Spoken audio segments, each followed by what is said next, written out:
Halo teman-teman semua, kali ini kita akan membahas tentang klasifikasi land use. Kami dari Departemen Perencanaan Wilayah dan Kota, yaitu kelompok 2, mata kuliah tata guna lahan dengan anggota sebagai berikut. Pertama, kita akan menjelaskan tentang definisi. Jadi, klasifikasi merupakan suatu proses pengelompokan data yang bersifat induktif sebagai generalisasi secara sistematik dari suatu objek atau fenomena. Sedangkan penggunaan lahan merupakan modifikasi yang dilakukan manusia terhadap lingkungan hidup menjadi lingkungan terbangun. Menurut Anderson et al., dalam Purwadi, klasifikasi penggunaan lahan adalah pengelompokan beberapa jenis penggunaan lahan dalam kelas-kelas tertentu dan dapat dilakukan dengan pendekatan induksi untuk menentukan hierarki pengelompokan dengan menggunakan suatu sistem.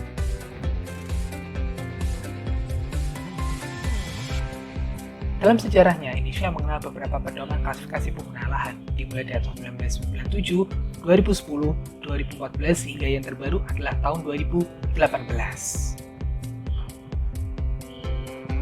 Pada video ini, kami menggunakan klasifikasi penggunaan lahan berdasarkan Peraturan Menteri ATR BPN Nomor 16 Tahun 2018.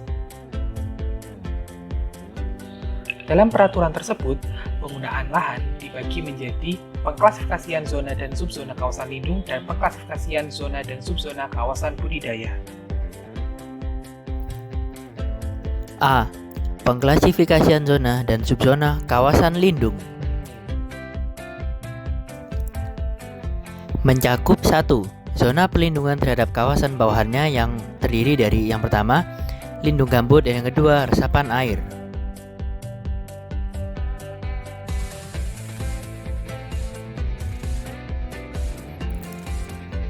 Yang kedua yaitu zona perlindungan setempat yang terdiri dari 1. Sempadan pantai, 2. Sempadan sungai, 3. Sekitar danau atau waduk, dan 4. Sekitar mata air.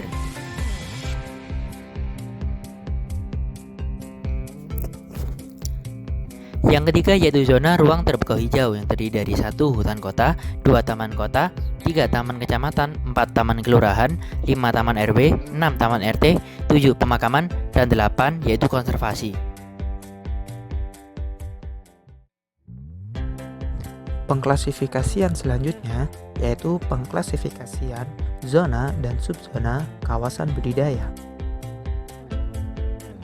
Zona yang pertama yaitu zona perumahan dengan subzona wilayah rumah kepadatan sangat tinggi, rumah kepadatan tinggi, rumah kepadatan sedang, rumah kepadatan rendah, dan yang terakhir rumah kepadatan sangat rendah. Zona yang kedua yaitu zona perdagangan dan jasa dengan subzona skala kota, skala bagian wilayah perencanaan atau BWP, dan skala sub-BWP.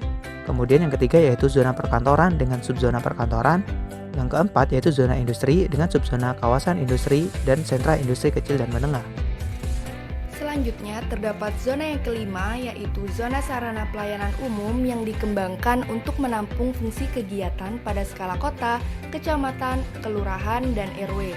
Untuk zona yang keenam terdapat zona peruntukan lainnya yang menampung fungsi kegiatan berupa pertanian, pertambangan, ruang terbuka non-hijau, tempat evakuasi sementara, tempat evakuasi akhir, sektor informal, pertahanan dan keamanan, instalasi pengelolaan air limbah, tempat pemrosesan akhir, pengembangan nuklir, pembangkit listrik, pergudangan, dan pariwisata.